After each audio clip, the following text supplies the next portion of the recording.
50 in my version. ஒத்த ரூபாய மிச்சம் வைக்காம தின்பண்டம் வாங்கி தீத்தவ இன்று உண்டி சேர்க்கிறாள். தன் அக்கா பிள்ளைக்கு கிளுகிழுப்பு வாங்க. சூரியன் சுள்ளுன்னு அடிச்சாலும் முகம் சுளிக்காமல் உறங்கியவள் இன்று உன் சினுங்கல் கேட்டு கண் விழித்துக் கொள்கிறாள். சூரிய ஒளி பட்டு நீ சிரிப்பதை காண. தன் பிறந்த நாளுக்கு புத்தாட வேணும்னு ஒத்த கால்ல நின்னவ இன்னு கையேடு போட்டு கதை எழுதுறா. நீ சிரித்த நாள், நீ தவிழ்ந்த நாள் என தன் பிறந்த நாளையும் மறந்து.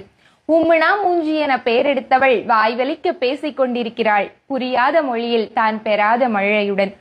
தாலி கட்டி அக்கா போறப்ப வராத அழுக, பிள்ளை பெத்து 40 கழிஞ்சு அக்கா பிள்ளைய தூக்கிட்டு போறப்ப கண்ணு பாதி அழுவுது, மூக்கு பாதி அழுவுது. எந்த வரியில சொல்ல இம்புட்டு பாசத்தை? தாயாகும் முன்னே தாயானேனே, பெற்றது என்னவோ என் உடப்பிறந்தாள்தான், பெற்றது மட்டுமே உடப்பிறந்தாள். உனக்கு தாலாட்டி சீராட்டி சோறூட்டி அழகுக்கு அழகூட்டியது என்னவோ நான் தான்.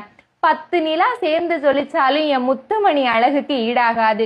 என் ஒசரம் தங்கம் குவிச்சாலும் என் தங்க மயில என்னைக்கும் விட்டு தர மாட்டேன். என் வயிற்றுல 2 பிள்ளை வந்தாலும் இந்த ஜென்மத்துல எனக்கு பிள்ளை நீதான். தொலை தூரம் இருந்தாலும் தொலையாத உன்முகம், அடித்தாலும் பிடித்தாலும் மாறாத உன் சிரிப்பு, வெகுளியான வேஷமில்லாத உன் பாசம், நாக்கு மேல பல்லு போட்டு 4 விதமா 4 பேரு சொன்னாலும் அக்கா புள்ள என் புள்ளன்னு வேத்து வித்திருப்பு இல்ல.